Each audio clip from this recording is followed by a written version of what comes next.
All right, everybody, welcome back to now episode 4 of HVAC Chat here with Hagerstown Heating and Cooling. I'm joined today with Chad English of Olympus Electric, based out of Frederick, Maryland. How you doing today, Chad? Good, man. Thanks for having me. Of course, yeah.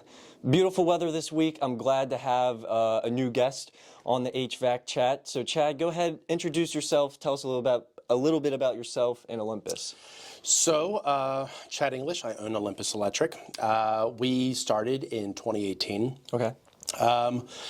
Been in the industry for, oh Lord, this is 25 years now. So, wow. But you work for a couple contractors. You work for big, small, residential, commercial, a couple different ones. And if you kind of get a general sense if it's something that you really want to do for yourself or you don't. And I like the idea of doing my own thing and being able to work with clients, work with different trades, having people work with me. Sure. And especially the idea of trying to treat employees as the way that you would want to be treated as opposed to like a number. So yeah, pretty much a lot of the main reason why I started my company. Good deal. Good deal. So what, so let's go back to 2018 then. Sure. You're thinking about, maybe I want to start something here. What's that process like for you? Give us a little transparency. Yeah. So the former company I worked for, we were on Fort Detrick, large commercial company, doing a huge lab facility out there. And so I'm out there, once again, working for a larger company. And then there's some pros and cons, just like everything else. But it's like you really start thinking, is this something that I want to do for the rest of my life, working for somebody else. So at that point, I started just studying, realizing I wanted to get my master's. I didn't really know what I wanted to do with it yet, but maybe starting out as side work, being able to pull a permit, something like that. So went ahead and got my master's. And then probably not too long after that, I ended up leaving. And that's when I ended up starting Olympus Electric. So it started pretty much at the beginning of the year, 2018. Okay. Kind of got some ducks in a row, and then just hit the ground running. So it doesn't happen all like super quick. Sure. But you want to get a general idea, then customer base starts filling in. Yeah. Word of mouth and things like that. So, sure. Yeah. Tell us about Olympus, the name.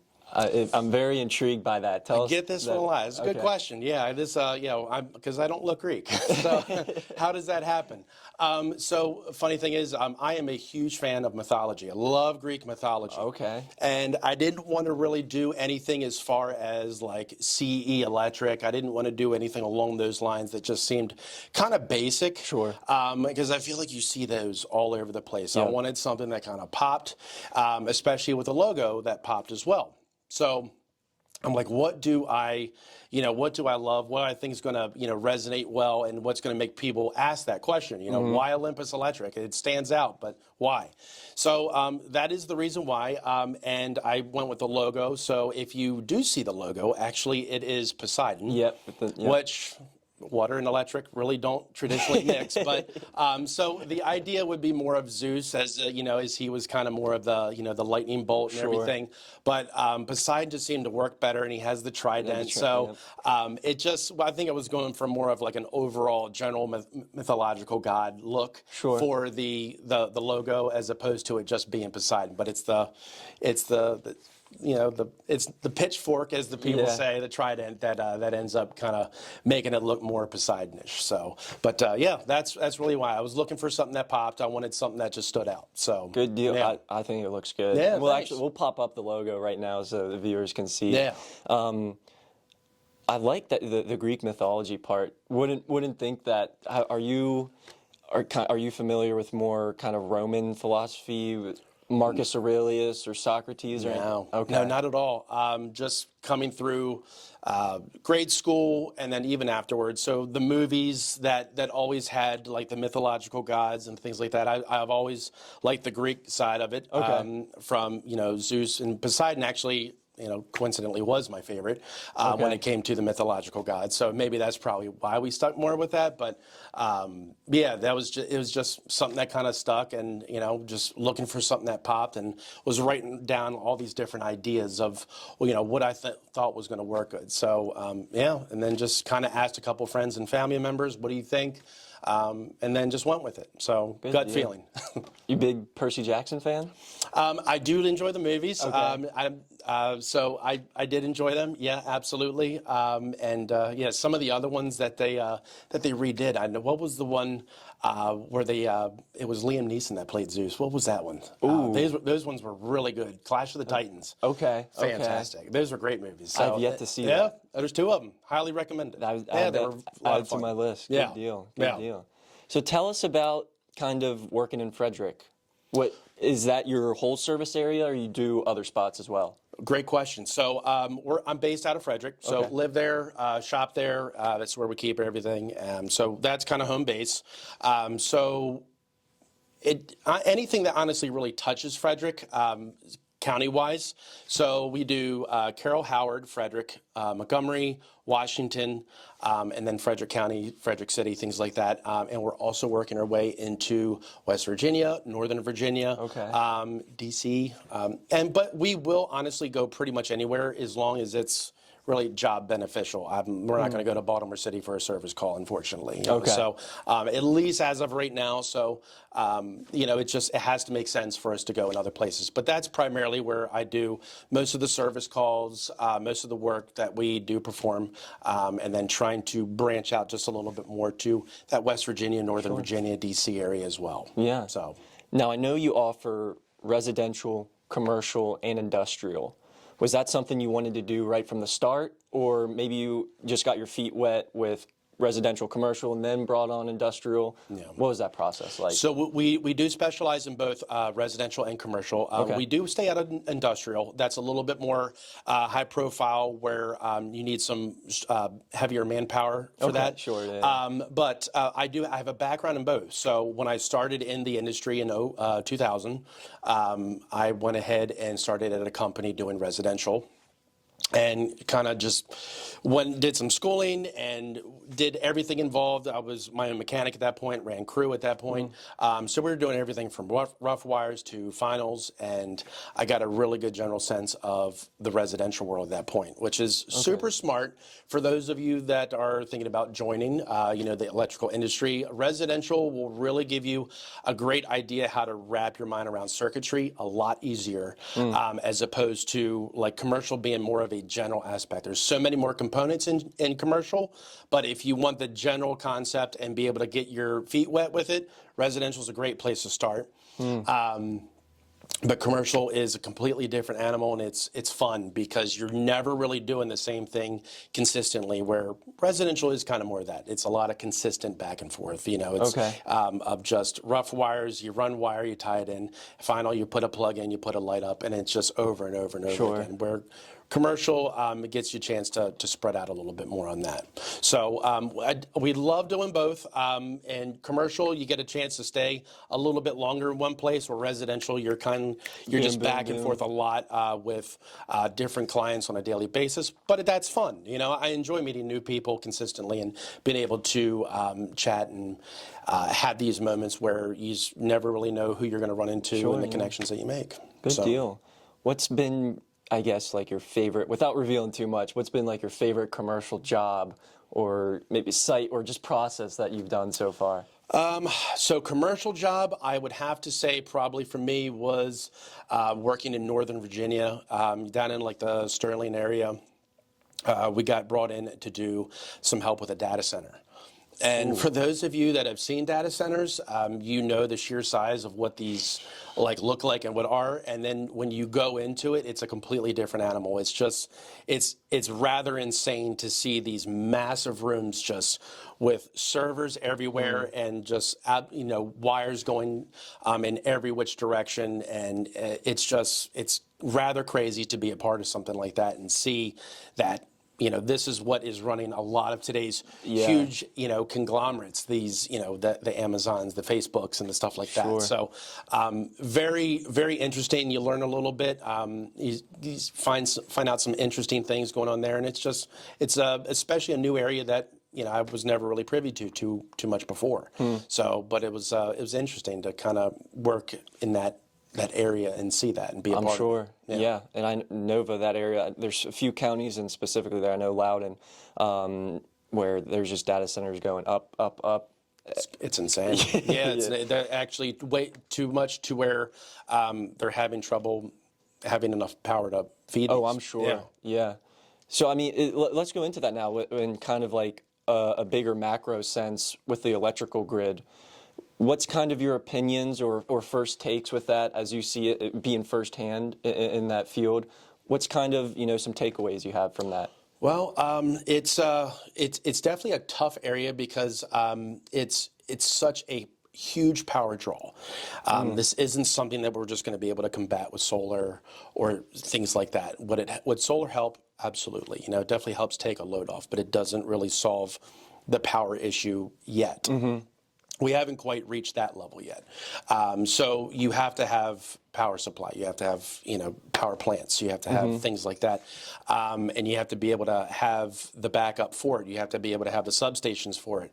And that area is just so popular. They're just building them so quick. And I think they're really running into these issues of being able to keep up with it. Sure. And just like the one coming here to Maryland, in the Adamstown area, a lot of people not really too happy about how these power lines are coming down to there and how they're running into a lot of locals that are having issues with that. So, I mean, it's needed. I mean, unfortunately, we're going to have to find a resolution somewhere. Yeah.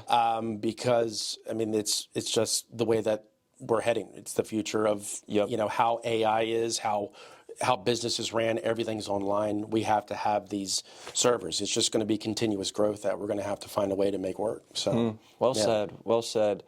I'm glad you mentioned solar. I wanted to talk about that. Just kind of for someone, maybe whether they're a residential customer, commercial customer, and maybe you don't deal specifically in solar panels and everything, but what's kind of your opinions on maybe I would say sustainability of solar, how it performs long term, kind of what you see trend wise there?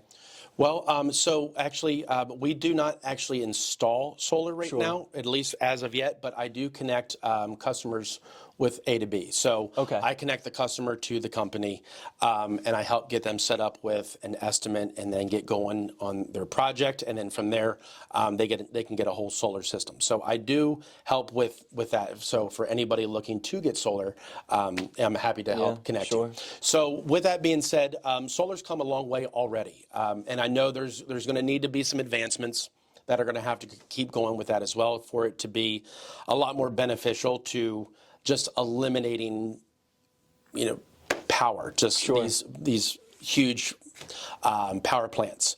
But it's great for residential. It's great for parts of commercial of taking out load and things like that. So it's great to help eliminate your electric bill. So if you put solar on your home, the idea, at least through the company that I work with, we look to eliminate your electric bill. Okay. So we look at how much kilowatt hours you use per month, and we put enough panels on to be able to combat and get rid of that electric bill. So with that being said, yes, you are going to pay a solar bill. We do lease loan options. So, if you want to purchase them, we have multiple options. But then, there's also the tax benefits that you get with loan as opposed to lease. And then it really is great for the residential user. Once you pay it off, that's it. You don't have any more power. Yeah. No more electric bill, and you utilize it for the length of however long your system holds out. I mean, 30, 40 years. Try to get the biggest bang for the buck out of it as much as you can.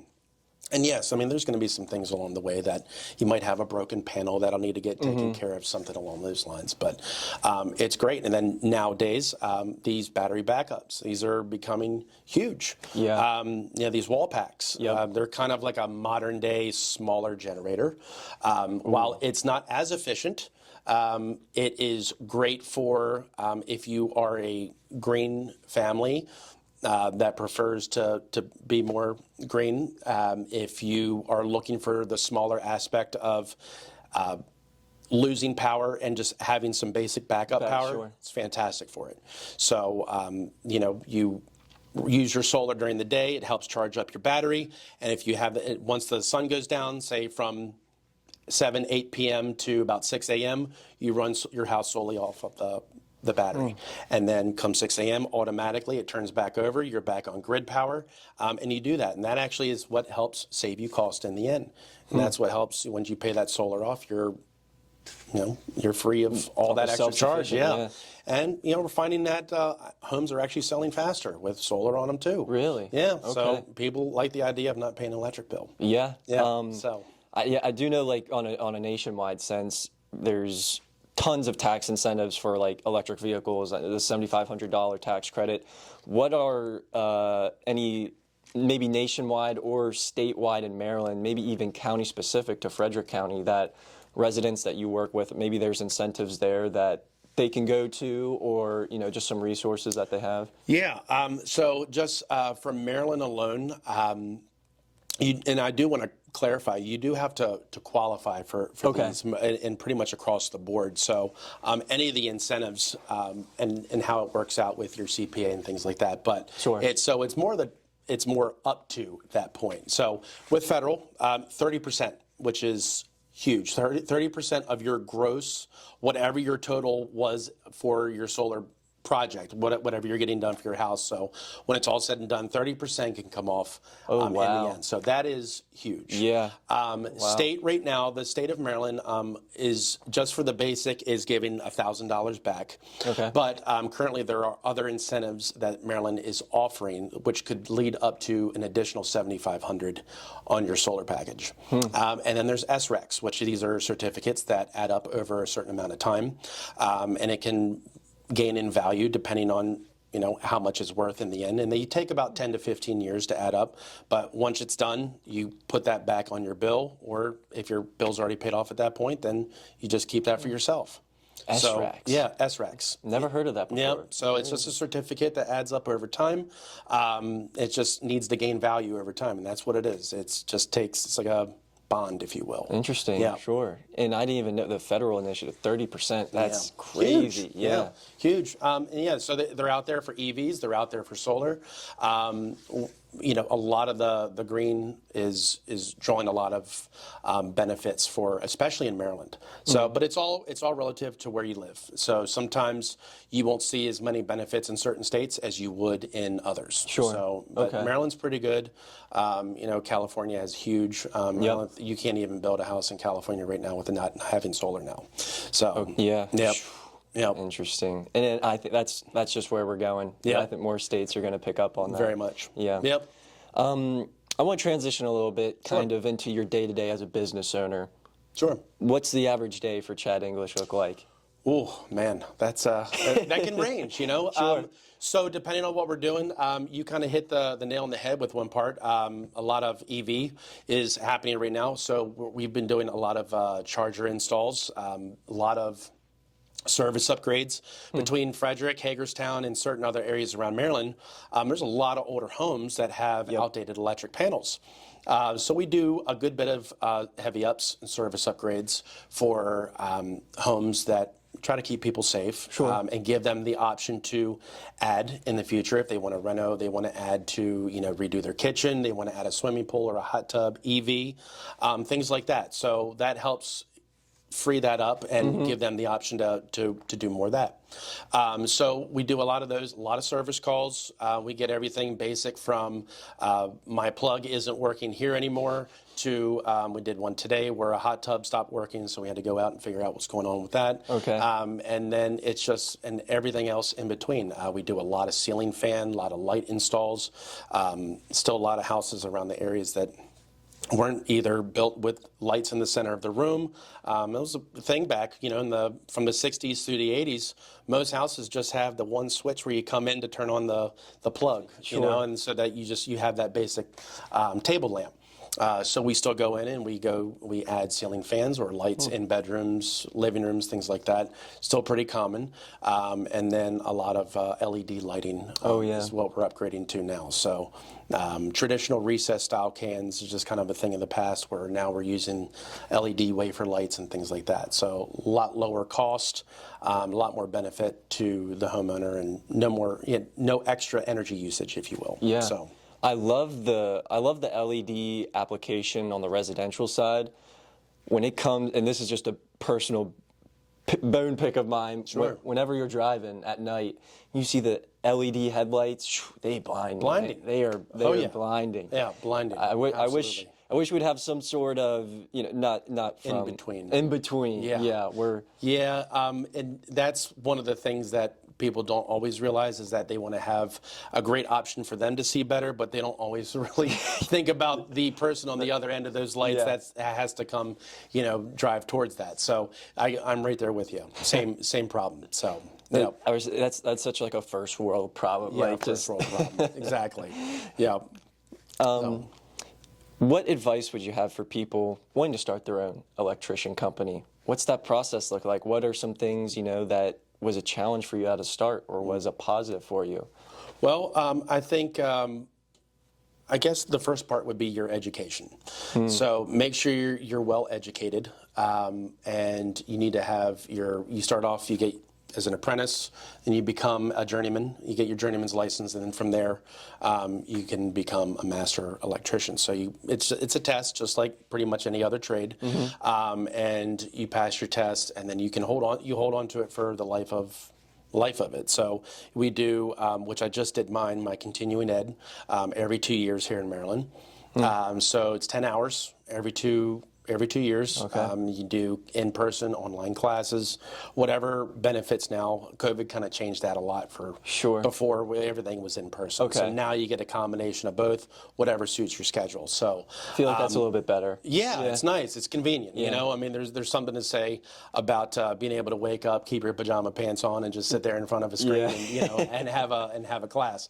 So education first and foremost, absolutely. So surpass that. And I would say if you're going to start a business, just like any other business, get your ducks in a row first. You got to have all the pieces, and some things will fall in line afterwards. But you want to have things set up. You want to have resources. You want to know where you're going to get your material from. You want to know what things are going to cost when you have a good CPA. You want to have, and make sure that you're keeping track of your books. You just kind of want to learn.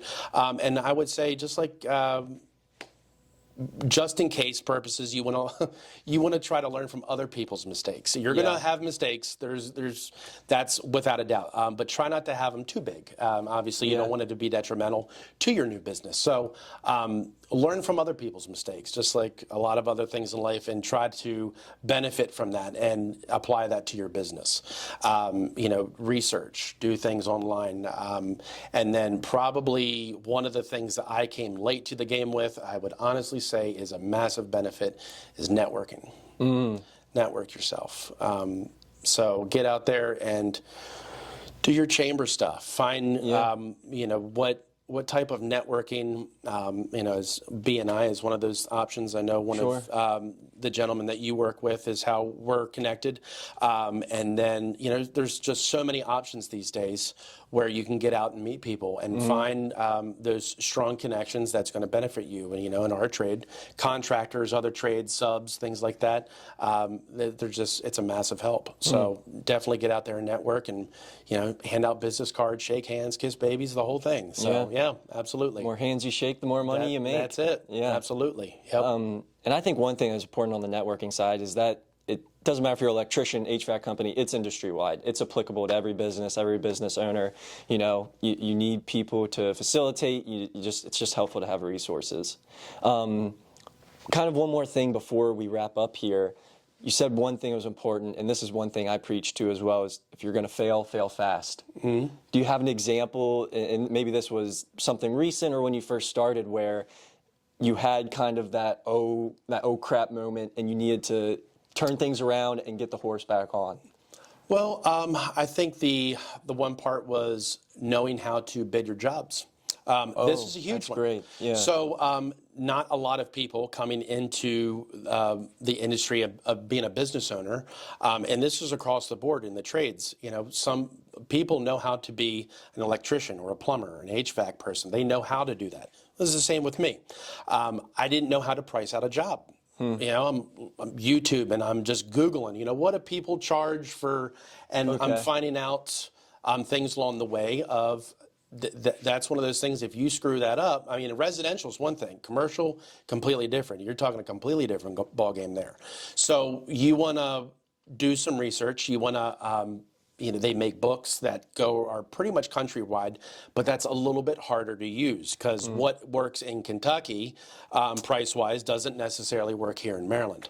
So those are a little bit harder. So it's doing the research online and finding out what are the area specifics to what people and companies are charging for things like that, and/or bring on somebody that knows the business or take a class. That's it. They make classes for it. So. Do you have any quick maybe book recommendations for somebody getting into it? Maybe one that's kind of universal? Google. yeah, Google. That's probably been my biggest advocate for, trying to, my biggest help. I'm sure there's plenty of platforms to get that knowledge from. Learn from the older heads that have been doing this for a while. If you're starting a business, chances are you've worked with them. The people who have done the bidding, who've done the work, that have put in the years on it and know how to do it. And for the most part, across the board, if you have questions, reach out to somebody that you've worked with before. Ask these questions. Most of the time, people want to help. We want to see people thrive.